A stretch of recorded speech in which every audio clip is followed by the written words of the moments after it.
Well, you've met the brains, it's time to meet the brawn, the one and only Ross Brown, with his one-man puppet show, Tales from the Dark Side. Here he is, Mr. Ross Brown. Ross, been doing this for about 30 years now, so That's right. What kind of development has the characters seen over that time? Only really that I've gotten a little smarter over the time. Actually, what it is I'm kind of a shy guy, but I live my life vicariously through my puppets. I think that's a common theme for puppeteers, isn't it? And I let him be the brains, and I'm just the guy behind it. He does the talking for me. That's right. So you make all your own puppets as well, don't you? Yes, I do. This one's made out of foam rubber, so he's nice and flexible, and he's got the eyelids. I need to straighten his eyes. They're getting a little funny, aren't they? You need some repairs. No, I don't. Yes, you do. No, I don't. Yes, you do. Do you find the characters' personalities start to take over at times at all? They certainly do. They eat me right up. Yeah. You definitely come out of your shell a lot with when you're performing. I've been working with you now for a few months, and I've seen a real transformation in yourself once we got to the festival and you were in performance mode. So what does that really mean for you on stage? Like, what kind of emotions are you feeling as you're performing? That's a tricky one. That's a good question. I think more than anything else, I'm actually being free and letting the emotions out rather than being the rather controlled person that I usually am. I actually am a brain person. I'm thinking strategically about how to make things work well. And when these guys come out, well then the emotions can come out too. And you fuckers, why don't you get to work, you assholes? You haven't been doing any work. You're all here on the festival, and we're giving, it's just, I get the chance to be as angry or as sad or whatever I need to be.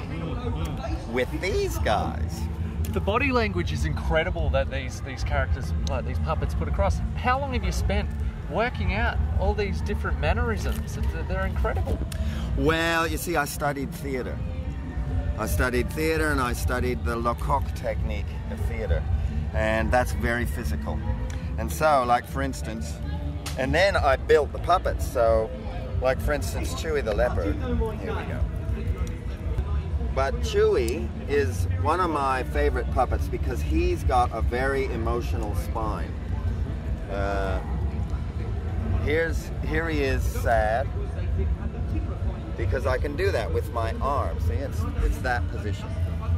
Here he is proud, because I can do that with my hand. And that way you can create, and then get the arms in there, and you can, there's so much you can do with big, broad movements and sensual movements. Oh, Chewy, he's gonna talk now. Chewy, that's me. And the other guy, Greenie, he doesn't care about being repaired, but I do. Look at me. Look at the state I'm in. This guy does not take proper care of me. Look, I've got sticks coming out here. Look, I've got a hole here. Oh, I'm beginning to show my age, and it's terrible. You're gonna have to change your spots, Chewy. Gonna have to change your spots. I am. I think I'm gonna have to get a new body for him very soon. I mean, look at his holes. It's terrible. Awesome. But anyway, that's the secret with him, is to take body language and my knowledge of body language and put it into my hand, and put it in, and thus put it into the puppet. That's right. Yes. Not just and there's his eyebrows too. I'm a very emotional puppet because I've even got eyebrows. What's it take to be a puppeteer, finally? It takes, a puppet maker and a puppeteer are two different things. a puppet maker, but when you can put the two together, it's kind of a good thing because it can be an organic thing. It takes hiding behind a mask. Let's see if I can do this. Ah! Wow. And being allowing yourself to do that.